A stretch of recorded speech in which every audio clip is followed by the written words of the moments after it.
In jedem Scheißsee, wo ich nicht bis zum Grund gucken kann, lauert ein Monster, verdammt nochmal. Selbstverständlich. Das steht ja völlig außer Frage. Und da kann mir niemand was anderes erzählen. Es ist einfach so. Ja, nee, es ist halt auch wirklich so. Stardew Valley, Stardew Valley, Stardew Valley, Stardew Valley, Butch-Bop, Butch-Bop, Butch-Bop, Butch-Bop, Stardew Valley, Stardew Valley. Oh yeah. Hallo und herzlich willkommen zurück zu Butch-Bop 42 spielen Stardew Valley. Mein Name ist Butch. Und ich bin Bob. Und wir spielen Stardew Valley und wenn euch das gefällt, lasst gerne ein Like da, lasst ein Abo da und aktiviert die Glocke, sodass wir uns auch in allen anderen Episoden auf diesem Kanal wiedersehen werden. So. Hey Butch. Ja, Wir sind ja gerade wir sind ja jetzt in der Aufnahme zu einem gewissen Datum das stimmt. und nehmen für ein anderes gewisses Datum auf, also wann diese Folge veröffentlicht wird. Ich glaube, das ist die Folge nach unserem Geburtstag. Oh! Bob. Weil wir haben doch jetzt. Warte, jetzt muss ich muss jetzt auf dem Kalender gucken, um das zu klären. Ne? Wo ist denn hier der Kalender? Wir haben jetzt, also zum Zeitpunkt dieser Aufnahme ist es der 22. Mai. Ja. Das heißt. Wir haben noch. Weil heute für euch müsste jetzt eigentlich der 3. Juni sein. Okay, dann können wir ja noch ein bisschen entspannen. Echt? Echt erst der 3. Juni? Moment. Ich glaube schon, oder? Nee. Ich gucke auch mal kurz nach. Warte mal. Das machen wir jetzt live und direkt. Okay. Live und direkt. Mach das mal. Ich mach derweile hier irgendwie einen anderen Kram. Die Folge kam vorgestern. Die Folge kommt als nächstes. Genau. Hier. Ja. Die kommt als nächstes. Und dann. Ich muss zugeben, ich weiß gerade nicht, wie viel wir halt in der Vorproduktion haben. Wir sind jetzt schon. Wir sind jetzt schon? Ja. Die letzte Folge war die kurze. Die vorletzte Folge war die kurze Folge. Und die kam am 27. raus. Okay. Weil vorgestern kam ja Ich bin nicht Moritz Neumeier raus. Ja. Die andere Folge kommt jetzt am 27. raus. Und die Folge, die wir gerade aufgenommen haben, kommt am 3. raus. Das heißt, wir sind jetzt am 10.? Wir sind jetzt am 10. Cool, und wir sind 10 Jahre alt. Und wir sind 10 Jahre alt, Bob. Alles Geil. Gute nachträglich zum Geburtstag. Eigentlich ist es gerade vorträglich. Wer will sie gerade? Aber Zeit ist halt auch einfach nur ein Konstrukt. Ne? Ja. Ach schön. 10 Jahre, Bob. Was haben wir in den 10 Jahren nicht alles erlebt? Jahr 1, Jahr 2, Jahr 3, Jahr 4. Nein, es war wirklich, ist wirklich schon echt so lange her, ne? Ja, Mann. Dass wir das ja angefangen haben. Boah, krass. Kommt mir irgendwie bloß vor wie 3 Jahre. Prince of Persia, Alter. Guckt hier. Kommt mir irgendwie bloß vor wie 3 Jahre Arbeit. Ja, aber guckt hier Prince of Persia. Ja. Hatten wir uns schon darauf geeinigt, was wir eigentlich zu 10 Jahre machen? Jein. Also es wird ja eh was Längeres. Die jetzt die Folge gucken, ihr wisst ja schon, was passiert ist. Ja, und stimmt. ihr wisst ja quasi schon, was passiert ist. Ich habe keine Ahnung. Ich habe wirklich noch keine Ahnung. Hier stand 22. Mai. Wir wissen noch nicht genau, was wir an diesem Dienstag machen werden. Am 7.6.2022. Ja, aber es war bestimmt cool. Ich glaube auch, es war richtig gut. Oder, Bob, vielleicht gibt es uns auch gar nicht mehr, weil wir uns voll gezopft haben. Live und direkt on stage. Live und direkt sogar? Ja, live und direkt on stage. Und jetzt gibt es uns gar nicht mehr und trotzdem kommen jetzt irgendwie die Folgen noch. Oh, ach so. Oh, das wäre krass. Das wäre so voll Meta, oder? Wäre irgendwie so. Hier ist die, wie sagt man denn, wie machen das denn die YouTuber mal? Die Erklärung, die Entschuldigung, keine Ahnung. Disclaimer? Wenn sich so Leute für irgendwas entschuldigen auf YouTube oder so. So wie so ein Finn Kliman. Sag da einfach Finn Doofmann oder so. Da passiert auch eins nach dem anderen, ne? Ja. Also. Oh, cool, ein blauer Hoodie. So, warte mal, ich habe hier irgendwie. Den möchte ich tragen. Wo krieg ich denn das alles hin? Ja, der gefällt mir. Ich muss meine Iridium-Hacke abholen. Ja, stimmt. Ich muss meine Iridium-Gießkanne abholen und dann werde ich mir den Iridium-Mülleimer schmieden lassen. Das werde ich auch machen. Da habe ich gehört, es gibt ja so Leute, die dann so... den normalen Mülleimer. Oh. Ja, ich sag mal so, der ist jetzt nicht so super wichtig, aber ich hab den halt. Ich will den haben. Ganz gern. Heute ist Samstag? Ja doch, das passt ja dann auch. Nee, aber ich habe gehört, so die ganz krassen Stardew Valley-Spieler, die sind dann so drauf, die legen sich dann eigene, wie nennt man das denn? Die bürden sich so Challenges auf. Genau. Und eine davon ist, dass du quasi nichts verkaufen darfst. Du darfst irgendwie nur den Mülleimer benutzen oder so. Uiuiui. Also das heißt, du musst dann quasi dein Geld über diese Aufträge machen, die immer da an dem Brett hängen, sag ich mal. Und du musst halt den Mülleimer möglichst schnell irgendwie verbessern und so. Das ist ja voll Quatsch. Ich meine, das ist lustig, aber es ist auch irgendwo ein bisschen Quatsch. Ja, es ist halt so extra schwer dann. So, ist hier wirklich kein Mülleimer? Doch. Ich habe trotzdem noch einen Mülleimer. Ich lasse noch ein paar Geonen mal aufbrechen. Also der Mülleimer geht nicht weg, tatsächlich. Nee, du hast den noch. Ja, das ist richtig. Aber du kriegst dann halt den nächstbesseren Mülleimer dann, sobald der halt fertig ist, sag ich mal. Ja. Okay, das ist ja cool. Bei mir ist jetzt der Iridium-Mülleimer in Auftrag. So. Was hier? Haben wir das schon? Das haben wir schon. Dann wird mein Inventar auch immer mehr lila. Das gefällt. Jetzt straight wieder in die Mine müssen absolut in die Mine auch gleich wieder. Wie viel haben wir? 75, 2 Tage? Ja, das passt. Das kriegen wir hin. Wird natürlich jetzt für die Folgen, keine Ahnung, was ich da für Thumbnails dann mache oder gemacht haben werde. Ja, mal gucken. Ja, ist ja aber wir müssen das durchziehen. Ne? Ja, machen wir ja auch. Weil die besonderen Aufgaben, die geben halt auch besondere Items und so. Das stimmt, ne? Und manche Aufgaben sind aber einfach echt nervig. Ja, stimmt schon. Ich meine, du hast ja eine Woche irgendwie dafür Zeit oder manchmal auch einen Monat, ne? Ja. Manche Sachen hast du ja auch einen Monat irgendwie Zeit. Gerade diese Eier-Sache, glaube ich, hat irgendwie, das glaube ich, einen Monat für Zeit oder so. Ach so, hier mit Gas will ein Dutzend Eier oder irgendwie so? Ja, ich glaube, das irgendwie. Wo ist meine. Hä? Achso, bin ich ja hier. Bist du schon auf irgendeiner. Wo bist du? Ich bin auf 72 und habe da auch eine Leiter. Jetzt bin ich auf 73. Ja, die Fledermaus hat mich verfolgt. Der Chauffeur hat mir verfolgt. So. Ja, aber ansonsten, Butch, wir wissen ja alle, warum wir hier sind. Denn wir wollten mal über unsere Ängste bzw. Phobien sprechen. Ich kann auch gern mal da starten. Was wahrscheinlich super viele haben, obwohl da würde ich mich vielleicht nicht so krass dazu zählen, aber so eine Arachnophobie ist doch so eine Volksphobie. Ja, hast du. Ich habe tatsächlich eine Freundin aus Kanada, die ist richtig Arachnophobikerin. Na, Schwester Bob auch. Also Schwester Bob auch, ja? Ja, Schwester Bob kann gar nicht. Alter, da ist das, ich sag mal so, das erste, was bei denen im Haus quasi gemacht wurde, angebracht wurde und so, vor dem richtigen Einzug, Fliegengitter. Ja, klar. Überall Fliegengitter. Fliegengitter und ganz ehrlich, sind ja auch einfach. So bin ich aber auch und so ist meine Mom halt einfach auch. Also, ja, aber Fliegengitter sind halt echt ein Gamechanger. Ja, natürlich. Wer einmal Fliegengitter gehabt hat, der gibt die auch nie wieder her. Achso, das ist ja eine Leiter. Oh. Ja, das ist eine Leiter. Ja, once you go Fliegengitter, you never go back Fliegengitter. Ja. Keine Ahnung. Nee, aber deswegen Leider. so Arachnophobie, obwohl ich würde es vielleicht nicht als Phobie, weil ich komme halt schon mit klar, also ich kann Spinnen auch töten.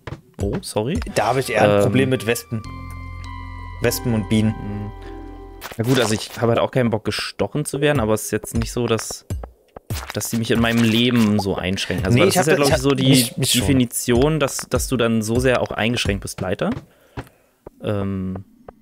Also wie zum Beispiel, dass meine Schwester, sie könnte halt nicht mal eine Spinne tot machen oder raustragen oder irgendwie. Ja. Also sie könnte halt selbst nicht diese Spinne sich vom Hals schaffen, weil sie einfach so viel Angst davor hat. Es kostet ja wirklich, kannst ja eine Strafe bis zu 5.000 € oder so, war das ja, glaube ich, für eine getötete Wespe, ne? Ja, und zwar, ist aber natürlich super schwierig, das nachzuweisen. Also, weil es gibt eine Wespenart, die steht unter Artenschutz oder Naturschutz irgendwie. Und eine Wespenart nicht. Und wer auch immer dich da, ich sag mal, anzählt, muss erstmal nachweisen, dass du natürlich genau diese Wespenart getötet hast. Und da. Oh Gott, das ist aber echt schwierig. Einfach gar keine Wespen töten. Ganz ehrlich, da wird die Staatsanwaltschaft sagen, sorry, aber dieser Fall ist einfach öffentlich nicht relevant. Ja. Außer du hast vielleicht ein ganzes Wespennest dann ausgerottet. Dann, also ich bin mittlerweile echt gut darin, alle mögliches Getier, was sich durch offene Fenster in meine Wohnung verirrt, rauszulassen. Auszurotten, achso. Nee, wirklich rauszulassen. Also ich leite sie quasi um. Leiter? Und manchmal sind das echt riesige Viecher hier. Echt? Ist aber schwierig. Wohnst du nicht so eher weiter oben? Ja, 6. Stock, aber trotzdem. Alter, was? Da hast du so Viecher? Ey, ich hab manchmal richtig heftige Viecher. Krass. Das ist dann auch nicht lustig, weil du gehst irgendwie, willst natürlich irgendwie, es ist Sommer, du willst ja irgendwie lüften und so weiter. Ja. Und dann auf einmal gehst du wieder zurück ins Zimmer und denkst dir, gut, ich muss ausziehen. Alles klar, hier ist eine Fledermaus. Oh, eine Fledermaus hatte eine Bekannte mal in Berlin, in ihrer WG. Auf einmal eine Fledermausleiter. Fledermäuse habe ich hier echt schon oft gesehen. Hier, was ist das, Karl-Marx-Allee oder so? Oh, da gab es früher noch vor dem Kino International, so diese Straße. Berliner wissen natürlich, wovon ich rede. Ja, da war früher so ein Mittelstreifen zum Parken. Okay. So. Und auf dem bin ich manchmal dann zum Sport gegangen, weil es war halt echt cool im Sommer, so wenn irgendwie schon so leicht so Sonnenuntergang war. Und dann gehst du da so lang und so irgendwie so in der Mitte von dieser doch geschichtsträchtigen Straße. So, das hat schon was. Und dann siehst du da halt echt Fledermäuse langfliegen, ne? Das war ganz schön cool. Ja, geil. Ja, aber zum Beispiel auch so vor Fledermäusen habe ich zum Beispiel gar keine Angst. Ich habe schon mal eine Fledermaus gestreichelt. Ja. Und dann ging eine Pandemie los? Ist auch 10 Jahre her. Achso, ja geil. Mensch. Ich überlege gerade. Oder zum Beispiel so vor Mäusen. So, es ging ja auch Achso, ja, stimmt. Ja, erstmal Wespen, Bienen, Hornissen. Ja, sowas. Also da habe ich halt echt Schiss vor, weil das dolle wehtut, wenn die entstechen. Hummeln? Hummeln? Also die können nicht auch stechen? Ja, habe ich auch fetten Respekt vor. Also vor diesen ganzen Blütenviechern.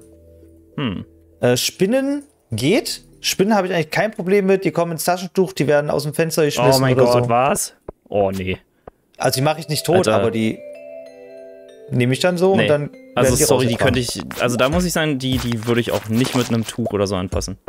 Nee, da ist es das Bobsche Gesetz. Sobald die diese Wohnung betreten, haben sie leider ihr Lebensrecht bei mir verwirkt.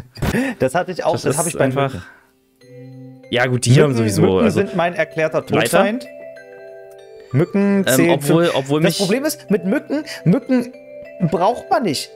Die Welt braucht keine Mücken. Es gibt genug Fliegen. Sind halt schon Nahrung für manche Tierchen. Ja, aber Tiere, die Mücken fressen auch alles andere, was rumherkreucht. Ja, stimmt schon. Von daher sind die völlig vernachlässigbar. Mücken braucht man nicht. Und da könnt ihr mir erzählen, was ihr wollt. Irgendwelche. Wir müssen nach Hause. Ja, aber also es ist ja schon irgendwie wichtig für das Biosystem. Nein, ist es nicht. Erzählt keinen Blödsinn. Oh, das müssten wir mal zu What If. Also hier mal der Channel What If. Ich habe übrigens die Aufgabe. Oh, wir haben fertig. Ja, geil. Könnt ihr euch mal What If geben, den Channel. Die machen immer so, was wäre, wenn? Also, ja. Und dann sowas wie, was wäre, wenn du einen Monat in der Badewanne liegst oder irgendwie sowas. Und dann gehen die halt so echt wissenschaftlich so ran. Okay, was passiert da dann wirklich? Und das wäre mal so eine What If-Folge, so, okay, what if Mosquitoes didn't exist? Die übertragen halt nur Krankheiten, die machen nichts Gutes. Ja, na gut, es gab ja schon mal die Überlegungen, mit Mücken quasi Impfungen zu übertragen. Also das ist dann natürlich, also wenn man dann überlegt, okay, das kann natürlich auch sehr fragwürdig sein, kann aber auch halt also die Effizienz dabei ist natürlich Ne? Also die bewundere ich dabei. Nicht, dass man gegen seinen Willen jetzt irgendwie geimpft wird oder so. Aber fand ich auf jeden Fall interessant, weil, klar, die attackieren halt einfach alles.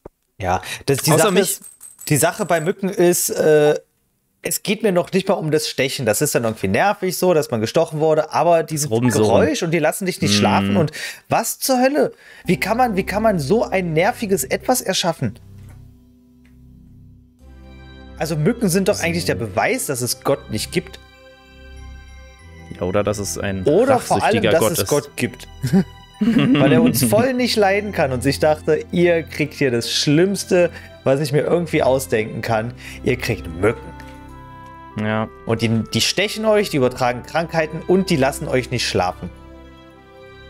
Ja, ist schon, ja. Ist schon richtig mies. Von wegen das hier Witzige, die Flut und so weiter mit Noah. Und die Flut hat Gott nur benutzt, um genug Wasser für die Mücken zu schaffen. So. Nee, aber das Witzige ist, Mücken stechen mich für gewöhnlich nicht. Um das mal hier für euch alle zu sagen. Ja, also wahrscheinlich werde ich jetzt demnächst nach Area 51 verschleppt und dann wird mit meinem Blut irgendwie was gemacht. Keine Ahnung. Weißt du, was auch richtig schlimm war? Dem wurde früher immer gesagt, weil ich wurde richtig derbe gestochen. Früher. Oh, du hast so süßes Blut. Du hast süßes Blut. Ich dachte mir, ja, Schnauze. Haltet die Fresse. Nee, Mann. Ich habe einfach 1000 Mückenstiche. Das ist, was ich habe. Lass mich doch mit eurer Scheiße in Ruhe. Es juckt ja auch. Und als Kind hast du ja nicht diese Selbstkontrolle, das irgendwie zu ignorieren. Ja. Nee, was weißt du, wie blutig ich teilweise war? So Blödsinn, ey. Das ist bei mir halt geil. Also, mich stechen für gewöhnlich Mücken hier. Also, natürlich habe ich auch schon mal Mückenstiche gehabt und so. Aber zum Beispiel, gestern waren wir halt auch geocachen. Ja. Und sind halt da, ja, gestern war ja auch ab und zu mal so ein kleines bisschen Regen und wir sind da irgendwie durch den Wald, durchs Unterholz, keine Ahnung, da waren halt natürlich auch ein Haufen Mücken. Und die anderen da die ganze Zeit, oh, diese Mücken, ne, und diese Mücken und so. Und ich halt, ja, kann schon sein. Oh, nee, ey. Nee, wirklich, ey, du hast süßes Blut. Nee. Ja, das warst du im Gewächshaus? Im Gewächshaus, ja. Gut. Dann gehe ich zu den Tierchen. Da war ich. Ja, aber um wieder zum Thema zurückzukommen, ja, Ängste. Hast du Angst vor Mücken? Oder sind die einfach nur nervig für dich? Die sind nervig. Die sind nervig und versuchen natürlich, denen so gut es geht auszuweichen. Manchmal sieht man doch so einen Mückenschwarm irgendwo rumschwirren und dann irgendwie. Und ich versuche auch zum Beispiel im Sommer dann so abends nicht unbedingt draußen zu sitzen bei so, ich meine, ich kenne das ja so vom Land und dann sitzt du irgendwie hinterm Pavillon und dann weiß ich genau, was passiert. Ja, und das gibt mir dann auch nichts. So, das nervt mich dann einfach bloß. Naja, es ist halt immer so die Uhrzeit bzw. die Temperatur, ne? Also, es gibt ja dann ab einer gewissen Temperatur sind die Mücken da. Also tagsüber ist es meistens zu warm, da sind sie halt nicht da. Ja. Dann irgendwann kühlt es halt mal abends ein bisschen ab. Dann kommen die. Und irgendwann wird es aber nachts dann wiederum wieder zu kalt. Da verpissen die sich dann wieder. Ja. Ich habe tatsächlich aber auch mit Mücken eine coole Begegnung mal gehabt, weil wir waren mit der Familie, haben wir so Bekannte, die haben so einen kleinen Ziegenbauernhof. Okay. So ein bisschen. Und der Bruder von dem Mann da, der hat halt die Ziegen dann auch so gehütet so und hat die halt immer dann auf die Weide gebracht und so weiter. Und da bin ich halt auch oft mit. Und natürlich waren da halt auch 1 Million Mücken so. Und der war aber knallhart. Also das war halt richtig einer, der, egal was draußen passiert, der, wenn er sich ein Bein brechen würde draußen, dann macht er das halt kurz wieder gerade. So ein Typ ist das, weißt du? Also so richtiger Survivor. Ein richtiger Bauer, aber wirklich unglaublich nett, unglaublich genügsam eben auch, ne? Und gibt sich damit zufrieden und alles. Und es war halt echt cool. Und der hat mir dann irgendwie gezeigt, so, der hat sich dann extra stechen lassen von Mücken. Ja. Um mir das dann zu zeigen, wie die sich so mit Blut vollsaugen. Und dann haben wir das so richtig so quasi beobachtet. Wie die sich da so vollsaugt. Und das sieht schon Das ist schon interessant. Achso. Das ist schön, weil dieser Hintern wird ja dann da, wo das ganze Blut reinkommt, ne, der wird ja dann so immer fetter. Mhm. Das ist schon interessant. Aber jetzt nochmal die Frage, hast du Angst vor Mücken? Nee, Angst vor Mücken nicht. Shit, warum haben wir denn nur... wir haben kein Holz. Nee, wir haben immer noch kein Holz. Bei Wespen und Bienen werde ich nervös. Okay. Hornissen sowieso. So, ich werde dann wirklich nervös und weil ich halt nicht weiß, was passiert. Die sind unberechenbar. Die sagen zwar, wird dann immer gesagt, naja, hier, die machen doch gar nicht so, ja, Pustekuchen. Ja, natürlich machen die was. Also als ob. Ja. Naja. Nee, bei mir ist gerade so Bienen, Wespen, Hornisse. Also ja, Hornisse, sag ich mal, habe ich sehr viel Respekt vor. Da habe ich halt keinen Bock, mich irgendwie stechen zu lassen. Ja. Weißt du, was richtig schlimm ist? So Pferdebremsen. Ja, vor denen habe ich halt nicht so Angst. Also die zählen für mich auch so unter nervig. Also nee, Alter, halt nicht. Wenn dich so eine Bremse sticht, Alter, dann ist ja wirklich vorbei. Naja, weiß das wäre so eine riesen Flatschen dann. Boah, übel. Also da finde ich einen Wespenstich schlimmer. Nee, weil wenn du von der Bremse gestochen, oder jedenfalls ich wurde von der Bremse gestochen und zwar oben auf den Fuß. Ich konnte keine Schuhe mehr anziehen. Ich hatte einen Wespenstich am kleinen Zeh, Unterseite. Alter. Das war fucking brutal. Nein. Obwohl, nee, warte, nicht kleiner Zeh, aber einer der kleineren Zehen, sagen wir so. Ist egal. Also, ganz schlimm. Und kann ich mich auch erinnern, dass ich wollte gerade ins Schwimmbad und ich glaube, ich wollte eine Schwimmstufe irgendwie machen oder so, hier so Bronze, Silber, was weiß ich nicht. Ja, ging halt einfach nicht. Nee. Also, das waren einfach Höllenschmerzen. Ach Gott, ey. Das war nicht schön. Nee, glaube ich dir. Sofort. Aber ich habe jetzt trotzdem halt keine Angst vor denen. Sie nerven nur. Ja, Angst ist auch ein großes Wort, so. Oh yeah. Bam. Oh, Geld. Geld für die Belohnung abholen? Ach, das Faultier-Skelett kann ich mir endlich mal jetzt komplettieren. Ach so, aus der von Gunther oder was? Belohnung, ja, von Gunther. Dann gucke ich gleich mal, ob es was Neues hier schon an dem Brett gibt. Muss ich auch mal gucken, ob ich dann noch was abholen muss. Ich glaube nicht. Ich glaube, ich habe tatsächlich alles abgeholt. Cool, was haben wir denn jetzt noch hier so? Der mysteriöse Key. Ja gut, mit den Rüben. Ach so, doch. Ich wollte ja mal irgendeinen Tag in die Wüste fahren und bei Sandy Rübensaat schon mal holen. Mhm. Was gibt's denn hier? Ein Hecht braucht hier jemand. Gas braucht ein Hecht. Gibt uns 300 Chi dafür. Hechte gibt's im Fluss. Im Fluss? Ja, dann angel ich hier einfach schnell mal in der Stadt. Ja. Es ist ein Fluss oder eben Teichfisch. Ja. Das ist eine Grünalge. Ja, aber wo wir gerade so bei Fluss und Teich und so sind, Thalassophobie. Ne? Was ist das? Hab ich ja in Aquanox schon mal erzählt. Hier die Folge. Viel Spaß beim Raussuchen. Oh nein. Nee, es ist, glaube ich, warte, ich überlege gerade. Es müsste... Nee, ich kann dir die Folge raussuchen. Ich weiß, wo in der Story wo ich das sage, wo ich das erzähle. Ich hab ein Hecht. Da hatte ich nämlich erzählt, da sind wir gerade über so ein... Achso, ich habe auch ein Hecht. Warum angle ich noch? Da sind wir gerade über so einen, ich sag mal, Graben, Abgrund oder was auch immer gefahren in Aquanox. Und da meinte ich so, übrigens habe ich so über die 10 Jahre, so irgendwie dann mal so eine Thalassophobie irgendwie ein bisschen entwickelt. So vor Tiefe oder was? Was war das? Na, so vor dem offenen Meer, vor dem tiefen Gewässer, so vor dem Unbekannten, was da so lauert, weil die Prämisse ist, in jedem scheiß See, wo ich nicht bis zum Grund gucken kann, lauert ein Monster, verdammt nochmal. Selbstverständlich. Das steht ja und da kann mir niemand was anderes erzählen. Es ist einfach so. Ja, nee, es ist halt auch wirklich so. Ganz schlimm, ganz schlimm. Also da muss ich aber sagen, also das ist wirklich, also es hat bei mir auch wirklich Phobie-Ausmaße. Also ich lege jetzt hier total den Seen-Striptease hin, ne? Das ist okay. Es hat halt wirklich so krasse Ausmaße, dass selbst, das ist richtig peinlich eigentlich, wenn ich auf Google Earth bin, ich kann mir diesen Ozean nicht angucken. Also wenn ich weit weg bin, davon geht das. Ich kann mir da nicht den Meeresboden angucken. Alter, das geht gar nicht. Das ist ja krass. Das geht gar nicht, ey. Oh mein Gott, ich krieg da richtig so Gänsehaut, Ekel, weiß ich nicht. So, da zieht sich alles zusammen. Ganz, ganz schlimm, weiß ich nicht. Völlig unbegründet, weiß ich natürlich, aber das ist ja meistens bei einer Phobie so. Das ist eine ganz natürliche Angst eigentlich. So, was ich nicht sehe, da stimmt, eigentlich schon. Also es ist ja eigentlich nur natürlich und eigentlich auch ganz gut. Menschen sind sowieso viel zu mutig geworden. Voll kühn, Darwin schmunzelt. Ja. Was kann man jetzt hier noch machen? So, wenn wir ins Meer gehen sollten, dann hätten wir irgendwie Flossen und so weiter. Ja.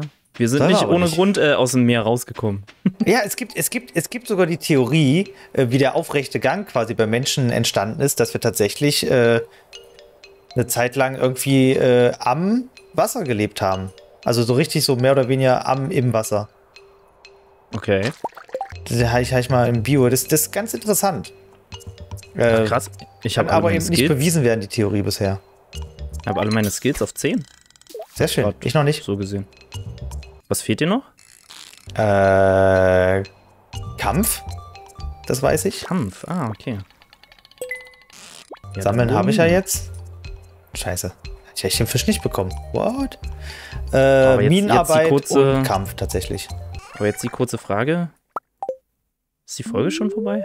Ja. Okay. Diesmal sind wir uns sicher, ja? Diesmal, ja. Na, okay. Ich habe natürlich auch nicht aufs Datum geguckt, wie man es eigentlich tun sollte. Aber ja.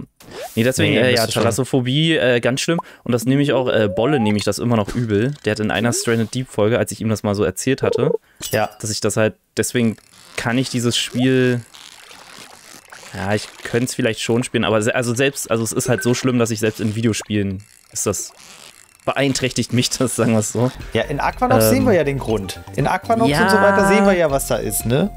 Ja, da ist auch, wie gesagt, dieses eine Video, diese eine Mission, wo man dieses Crawler-Ding zum Explodieren bringen muss. In diesem Tiefseegraben. Weiß ich nicht. Ist grenzwertig, ist noch aushaltbar. Ja. Deswegen, Thalassophobie. Ich überlege gerade. Ansonsten ist mir prinzipiell bei mir jetzt nicht unbedingt noch irgendwas bekannt. Zähl mal ein paar Phobien auf, Butch. Oder was hast du vielleicht noch so im Angebot? Was habt ihr im Angebot? Warte, ich hab so. Ja?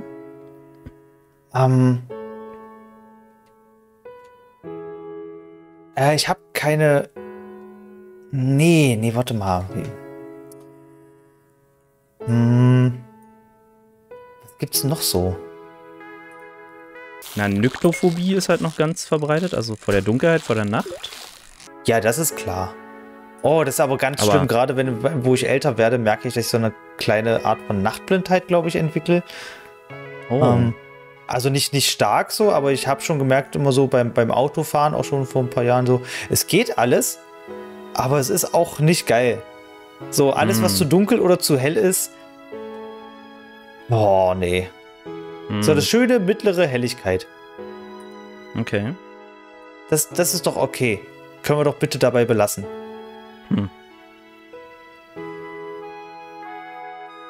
Ja, finde ich dann sonst immer anstrengend. Was gibt's denn noch so? Ja gut, so dann Angst Falls vor Wasser, ihr eine Phobie habt, schreibt es doch bitte in die Kommentare. Ja, das würde mich mal auch interessieren. Oder generell, was ihr noch, genau, was ihr noch kennt. Das wäre. Also es gibt ja dann, natürlich gibt es auch so eine mehr oder weniger Spaßphobien. Also es kann ja eine Phobie vor allem geben. Gibt ja auch diese, die Angst, von einer Ente beobachtet zu werden und so ein Quatsch. Also ich glaube das natürlich den Leuten, dass die sowas vielleicht haben oder dass es sowas gibt. Oder dieses Angst vor langen Wörtern und dann ist die Bezeichnung dafür halt ein langes Wort. Ja. Dieser Teich ist voll. Okay. Was aber irgendwie was ja irgendwie nicht ganz richtig war, ne? Das stimmt ja gar nicht so richtig. Ja, es stimmt eigentlich. Ja, das haben wir irgendwann schon mal, glaube ich, erzählt. Ich habe gerade ein Déjà-vu. Keine Ahnung, was gibt's noch? Ach, hier, war das nicht die Agoraphobie? Also die Angst vor weiten oder großen Plätzen, so offenen. Das kann sein. Weiten. Klaustrophobie natürlich, ne? Stimmt, Klaustrophobie. dann auch Klaustrophobie. Klaus. Warte. Ja, genau, Klaus. Aber bei Klaustrophobie bin ich so ein Stück weit dabei. Also nicht so krass, dass ich jetzt. Oh, 136.000, geil. Alter. Wein. Ach so, es war wieder Wein fertig. Ja. Ja, super Galomatico. Oh, das ist ein UFO. Also nicht so krass, zum Beispiel, ich hatte mal eine Kernspintomographie, so, und als ich da in diesem Tomographen war, dann haben sie halt vorher auch gesagt, ja, ne, und wenn sie irgendwie Panik kriegen oder so, und da muss ich aber sagen, das ging vollkommen klar. Okay. Aber Alter, so, wenn ich jetzt also speziell nochmal so auf Geocaching bezogen, wenn ich da sehe, wie manche durch irgendwelche engen Löcher kriechen oder so. Oh, nee. Oder für alle, die den Film Katakomben, oder im Englischen heißt er, glaube ich, Scheiße, wie hieß der? Irgendwas mit Below. What Down is Below oder irgendwie so in die Richtung. Wo die da durchgekrochen sind. Natürlich ist es nur ein Film, aber Alter, da sage ich immer, niemals. Ich würde das niemals machen, Alter. Oh mein Gott. Ich hätte schon alleine Angst, dass ich stecken bleibe und nicht zurück kann oder irgendwie so. Ja, nee, Alter. Ja, auch weil du halt wirklich Leute, die da Bock in drauf dem haben. Moment nicht weg kannst. So, wenn du einmal drin bist, dann musst du das jetzt halt musst du halt echt durchziehen irgendwie. Und das ist so, weiß ich nicht. Nee, mach ich nicht. Ich habe zum Beispiel auch ein Problem mit Menschenmassen. So. Okay, ja. Ich hatte kein Problem mit Menschenmassen, als ich in Tokio war. Tatsächlich, weil Tokio, da wusste ich, die Menschen. Weil du einfach ein Rassist bist? Nein, weil die Menschen sich da benehmen. Okay. Weißt du, da gibt's halt kein Blödsinn irgendwie auf der Straße, so in dem Sinne, sondern die Leute wollen halt auch niemanden auf die Nerven gehen. Jedenfalls nicht, soweit ich das mitbekommen habe. Und wir sind ja echt über diese Kreuzung da gegangen, wo Tausende von Leuten zeitgleich die Straßenseiten wechseln. Und das ist wirklich fucking impressive. Aber das hat mir echt das war kein Problem für mich. Allerdings, als ich in London war, da war es ein Problem für mich. Weil die Leute alle komisch sind. Shit. Auch in Berlin hier, selbst in Berlin hier habe ich so Tage so da, nee, lass mal lieber sein. Also da habe ich nicht Angst vor den Leuten, obwohl manchmal auch schon, aber da habe ich einfach nur keinen Bock auf die Leute. Ja, die nerven einen. Die nerven einfach so extrem. Wenn du gehst irgendwie über den Alexanderplatz und es ist ja nicht der Platz selber so, aber die Leute, die da sind und die machen alles dreckig und ihre McDonalds-Tüten oder sonst was lassen die überall stehen. Die wirklich, die weiß ich nicht. Das haben wir aber gestern beim Geocachen auch gesehen hier, ne? Und dann in der Innenstadt, und wo die Leute ihren Müll hinschmeißen. Und ich denke mir so, Mann, könnt ihr euch nicht benehmen, verdammt nochmal. Nee, können sie nicht. Oh, ja Gott, müssen wir uns hier erstmal wieder aufregen, dass was passiert. Ja. Ja, naja. Buschbob 42 vor Kanzler und dann machen wir das schon. Und dann benehmen sich hier gefälligst alle. Dann wird sich hier benommen. Hier wie in China, Social Credit Score oder irgendwie wie das heißt. Das ist aber auch schlimm, ne? Da muss ich mich mal nochmal schlau machen. Da wollte ich eigentlich auch mal schon mal drüber reden, aber ich habe noch nicht genug Informationen dazu. Gab es da nicht auch das Ding, wenn du da irgendwie über eine rote Ampel gehst, irgendwie auch als so und dass ein Foto von dir gemacht wird genau, und dann wird die totale Überwachung präsentiert? Ja, totale Überwachung und dann je nachdem, wie du dich so in der Öffentlichkeit verhältst und so, also ganz komische Sachen. Ja, vor allem Sachen auch wie heißt das? Die sofortige Bestrafung oder die Ächtung in der Gesellschaft, weil dann irgendwie dein Foto ja auch gezeigt wird irgendwie, hey, guck mal, der ist gerade bei Rot gegangen. Der da, genau der da. Ja, oh Mann. Oh, ist das übel. Direkt das Blitzerfoto. Zack. Krass. Oh Mann. Gut. Ja, naja, diese und andere Sachen irgendwann mal. Genau. Leute, vielen, vielen Dank fürs Reinschalten. Das war wieder eine unglaublich richtig gute Folge von Stardew Valley mit Butchbob 42. Schaltet auch nächstes Mal wieder ein. Lasst da am besten gleich hier ein Abo da. Lasst ein Like da, aktiviert die Glocke. Dann verpasst ihr auch die nächste Folge nicht und alles andere, was auf diesem Kanal kommt. Vielen, vielen Dank. Bis zum nächsten Mal. Haut rein. Wir sind raus. Tschüss. Tschüss.